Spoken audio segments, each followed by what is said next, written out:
مفتی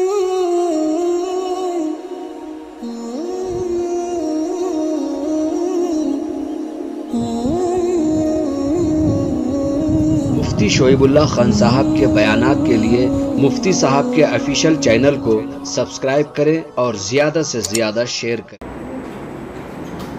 الحمدللہ رب العالمین والصلاة والسلام علی سید الانبیاء واشرف المرسلین وعلی آلہ وصحبہ اجمعین، اما بعد۔ حضرات علماء کرام، طلباء اعزام اور حاضرین، ہم نے گزشتہ مجلس میں اعجاز قرآن کے موضوع پر کچھ بنیادی باتوں کو جاننے کی کوشش کی، جس میں ہم نے معجزے کی تعریف اور معجزے کی قسموں پر گفتگو کی، اور یہ بات سامنے آئی تھی کہ معجزات دو قسم کے ہوتے ہیں۔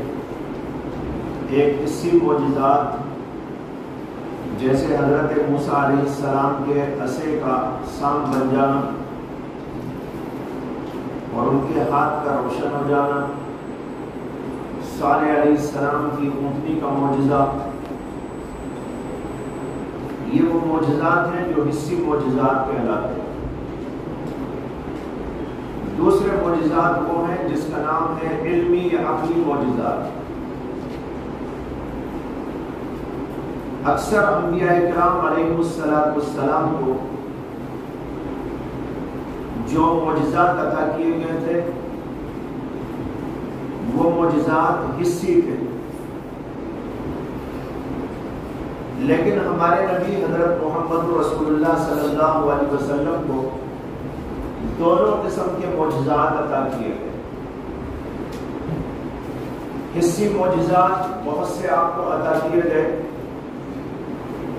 بلکہ تمام انبیاء سے زیادہ آپ کو حسی معجزات عطا کیے گئے۔ بعض علماء نے ان معجزات کو مستقل کتابوں میں جمع کیا ہے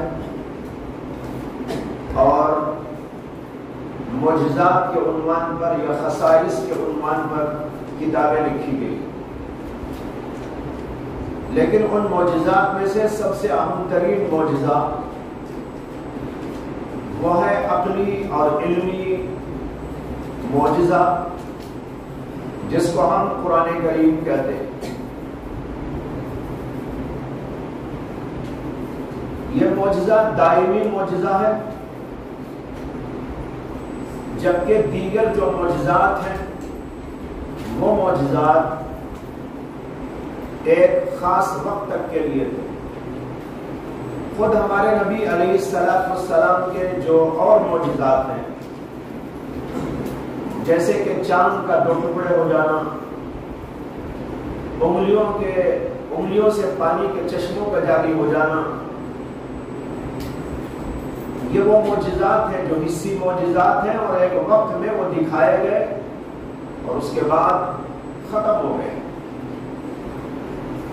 لیکن اللہ کے نبی علیہ السلام کی نبوت دائمی نبوت ہے، اور آپ ہمیشہ کے لیے نبی بنا کر بھیجے گئے، قیامت تک کے لیے نبی بنا کر بھیجے گئے، اور آپ کی نبوت تا قیامت دنیا میں باقی ہے۔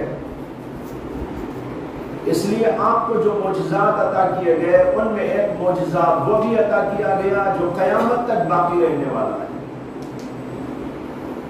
اس سے معلوم ہوا کہ قرآن کریم جو معجزہ بنایا گیا، معجزہ قرار دیا گیا، اس کی وجہ یہ ہے کہ یہ معجزہ دائمی معجزہ ہے، اور نبی اکرم صلی اللہ علیہ وسلم کی نبوت چونکہ دائمی نبوت ہے، قیامت تک کے لیے آپ کو نبی بنا کر بھیجا گیا، اس لیے ایک معجزہ آپ کو ایسا دیا گیا جو تا قیامت باقی رہنے والا ہے۔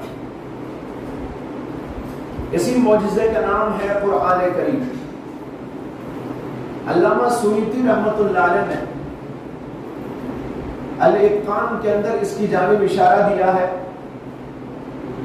وہ کہتے ہیں وَأَكْثَرُ مُعْجِزَاتٍ لِبَنِي إِسْرَائِيلَ كَانَتْ حِسِّيَّةً وَمُعْجِزَةُ هَذِهِ الْأُمَّةِ الإسلامية عقلية، لأن هذه الشريعة لما كانت باقية على صفحات الدهر إلى يوم القيامة خصت بالمعجزة العقلية الباقية. یعنی جب اس امت کے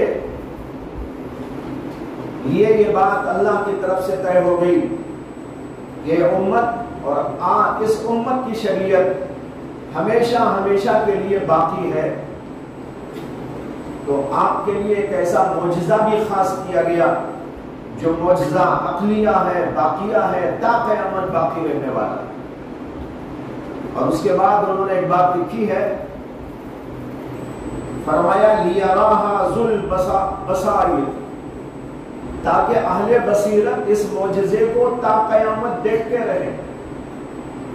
اب اگر ہم دیکھنا چاہیں کہ اللہ کے نبی علیہ السلام کی انگلیوں سے پانی کا چشمہ جاری ہوا تھا، ظاہر بات ہے اب نہیں دیکھ سکتے، کتابوں میں پڑھ سکتے ہیں۔ حضرت موسیٰ علیہ السلام کو جو معجزہ دیا گیا وہ اگر آج ہم دیکھنا چاہیں تو نہیں دیکھ سکتے۔ حضرت عیسیٰ علیہ السلام کو معجزات عطا کیے گئے، یہاں تک کہ ان کو تو یہ معجزہ بھی دیا گیا کہ وہ مردوں کو زندہ کر دیا کرتے تھے، لیکن آج کوئی عیسائی دنیا کا آدمی اس معجزے کو ہمارے سامنے پیش نہیں کر سکتا، اس لیے کہ یہ معجزات ایک دور تک کے لیے آئے اور ان کا دور ختم ہو گیا اور ان کی شریعتیں باقی نہ رہی، اس لیے ان کے معجزات بھی ایک دور میں ختم کر دیے۔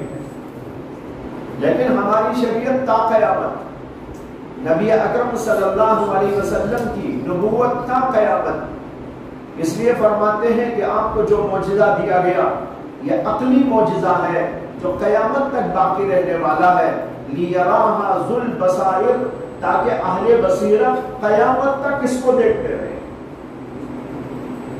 چنانچہ آج بھی یہ معجزہ کھلا ہوا ہے، دیکھا جا سکتا ہے، دیکھا جا رہا ہے، پڑھا جا رہا ہے، اس کے علوم کے چشمے جاری کیے جا رہے ہیں اور برابر اس کا سلسلہ آج تک جاری ہے۔ بالکل اسی طرح کی بات علامہ ابو بکر باقلانی نے لکھی ہے، وہ فرماتے ہیں ان نبوت نبینا محمد صلی اللہ علیہ وسلم بنیت علی هذه المعجزۃ القرآن الکریم، ہمارے نبی علیہ السلام کی نبوت کی بنیاد اس معجزے پر رکھی گئی ہے جس کا نام ہے قرآن کریم۔ اس کے بعد کہتے ہیں وَإِن كَانَ قَدْ قُيِّدَ بعد ذلك بمعجزات كثيرة، اگرچہ کہ اس کے علاوہ بھی بہت سے معجزات سے آپ کی تائید کی گئی ہے، الا ان تلك المعجزات قامت في اوقات خاصة واحوال خاصة، لیکن وہ معجزات تو ایک خاص وقت تک میں ایک خاص حالت میں آئے تھے۔ واما دلالة القرآن فهي المعجزة عامة أمة الثقلين، وبقيت بقاء الأسرين ولزوم الحجة بها في أول وقت بروزها إلى يوم القيامة على حد سواء۔ اس کا مطلب یہ ہے کہ ہمارے نبی صلی اللہ علیہ وسلم کی نبوت قرآن کریم کے معجزے پر مبنی کی گئی ہے، اگرچہ کہ اس کے علاوہ دیگر معجزات سے بھی آپ کی تائید کی گئی، لیکن وہ معجزات مخصوص حالات اور مخصوص احوال تک کے لیے تھے۔ لیکن قرآن کریم کی دلالت وہ تو ایسا معجزہ ہے کہ جو جن اور انس دونوں کو عام اور دونوں زمانوں یعنی دنیا اور آخرت کے بقا تک باقی ہے، اور اس کے ذریعے سے حجت کا لازم ہونا اس کے اول روز سے تا قیام قیامت باقی رہے۔ ایک بہت اہم پوائنٹ ہے یہ، اس کو نوٹ کر کے رکھنا چاہیے۔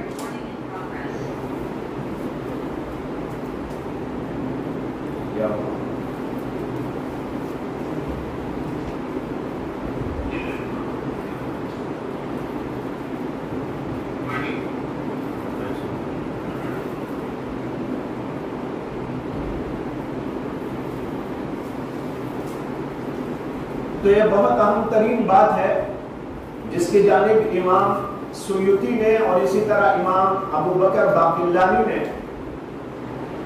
اشارہ دیا ہے یہ قرآن کریم کا معجزہ قیامت تک اس لیے باقی ہے کہ حضور اقدس صلی اللہ علیہ وسلم کی نبوت بھی دائمی نبوت. اس کے بعد ایک بات یہاں ذہن میں آ گئی، حضرات علماء کرام کی اس مجلس کے اندر اس کو بھی ذکر کر دینا مناسب ہے، اگرچہ اس سے اس کا تعلق نہیں ہے لیکن اس کے ضمن میں اس کو عرض کرنا چاہتا ہوں. وہ یہ ہے کہ ہم آئے دن دیکھتے رہتے ہیں کہ کبھی قرآن کے خلاف آواز اٹھائی جا رہی ہے، قرآنی علوم کے خلاف آواز اٹھائی جا رہی ہے، اس کے احکامات کے خلاف آواز اٹھائی جا رہی ہے، اور کبھی حضور کی سیرت پر اعتراض کیے جا رہے ہیں، اور کبھی کسی حکم خداوندی کو ہدف ملامت بنانے کی کوشش کی جا رہی ہے. یعنی مخالفتوں کا سلسلہ برابر اب بھی جاری ہے. لیکن حضرت موسیٰ علیہ السلام کی اس زمانے میں مخالفت نہیں ہو رہی ہے کسی جگہ بھی، عیسیٰ علیہ السلام کی مخالفت نہیں ہو رہی ہے، حضرت ابراہیم کی مخالفت نہیں ہو رہی ہے، اور بے شمار انبیاء دنیا میں آئے. تو جس دور میں وہ انبیاء آئے تھے اس دور میں ان کی ضرور مخالفت ہوئی، جیسے کہ قرآن اس کی گواہی دیتا ہے. بڑی مخالفتیں ہوئی، مارا گیا، کاٹا گیا، قتل کیا گیا، حضرات انبیاء کرام علیہ السلام کو زد پہنچائی گئی، تکلیفیں پہنچائی گئی، مخالفتیں کی گئی، اور ہمارے نبی صلی اللہ علیہ وسلم کی بھی مخالفت کی گئی جیسے کہ ہم جانتے ہیں. لیکن ایک نقطہ جس کی طرف میں اشارہ دے رہا ہوں اس کو آپ حضرات نوٹ کریں، وہ یہ ہے کہ تمام انبیاء کی تو مخالفتیں ہوئی، لیکن آج کے زمانے میں ان کی مخالفت نہیں ہو رہی.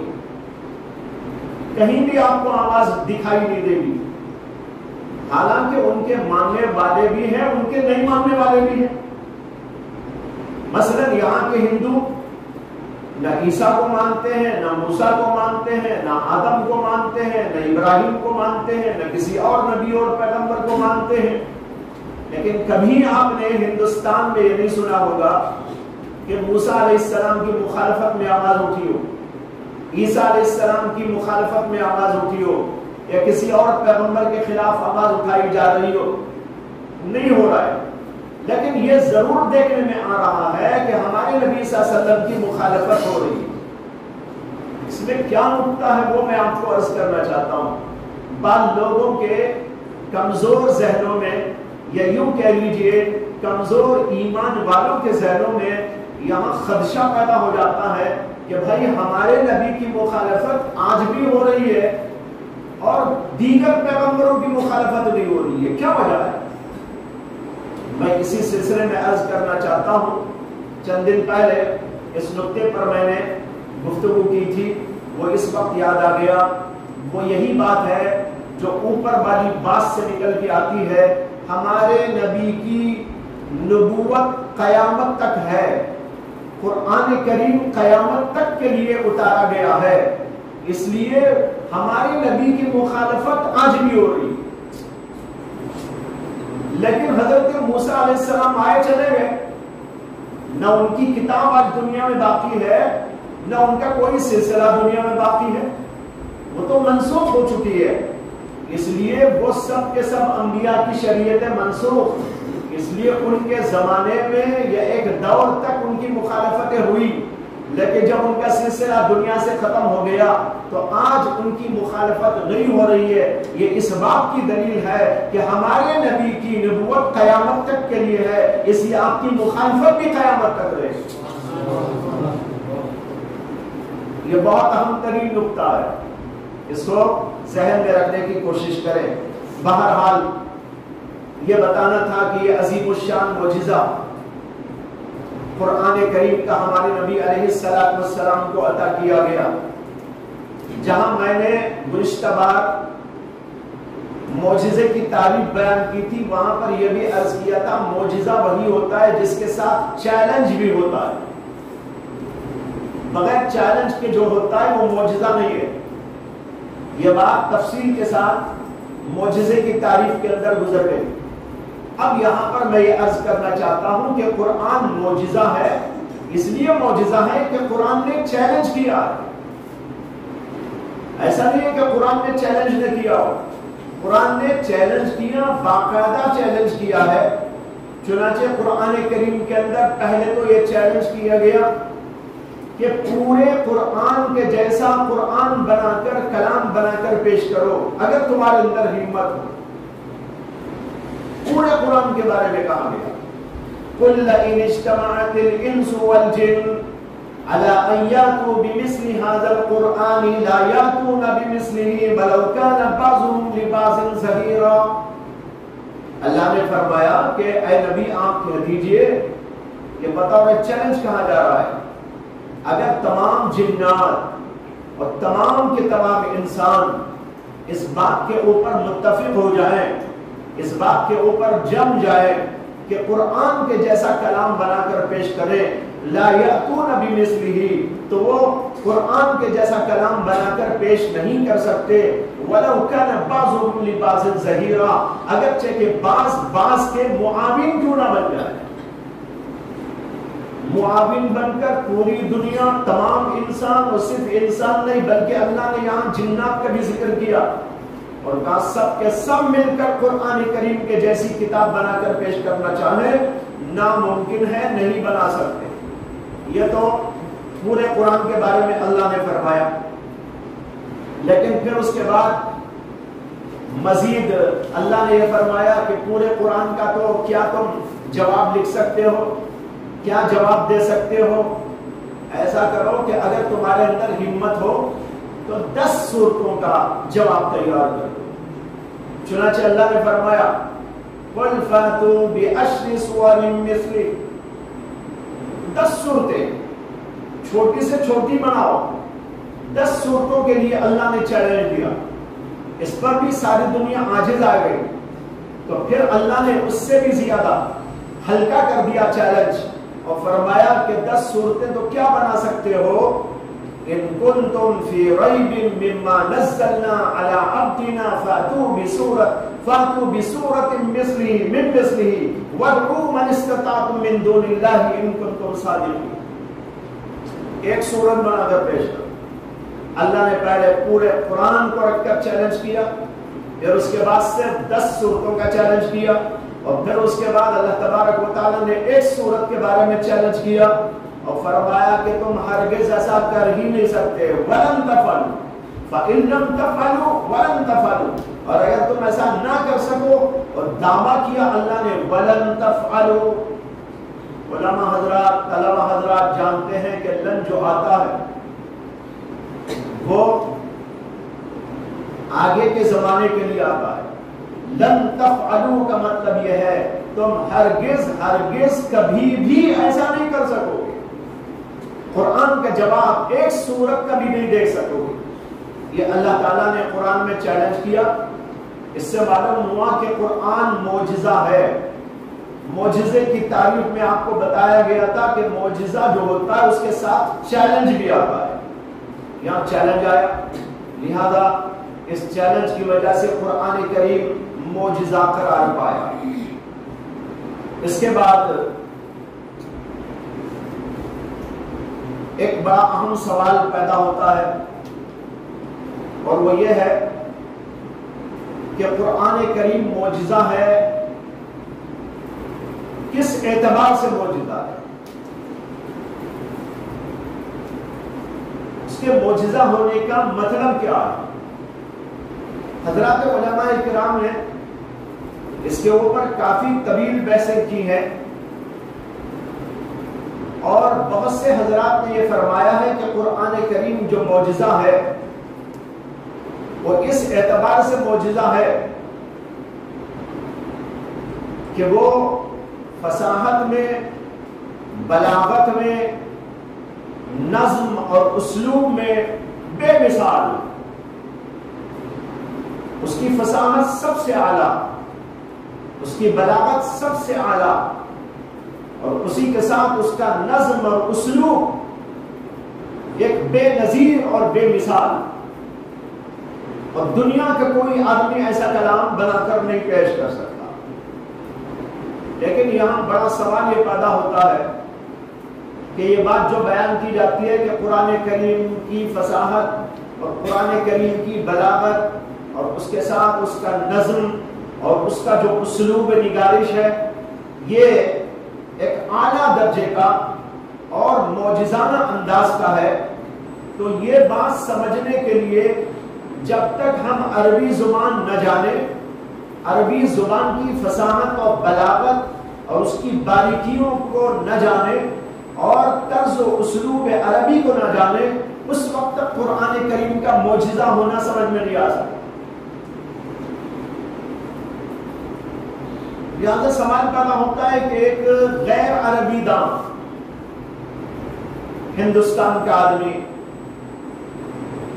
یا امریکہ کا آدمی، فرانس کا آدمی، جرمن کا آدمی یا اور کوئی دوسری زبان والا جو عربی نہ بولتا ہو نہ عربی جانتا ہو، وہ قرآن کریم کے معجزہ ہونے کو کیسے مانے گا؟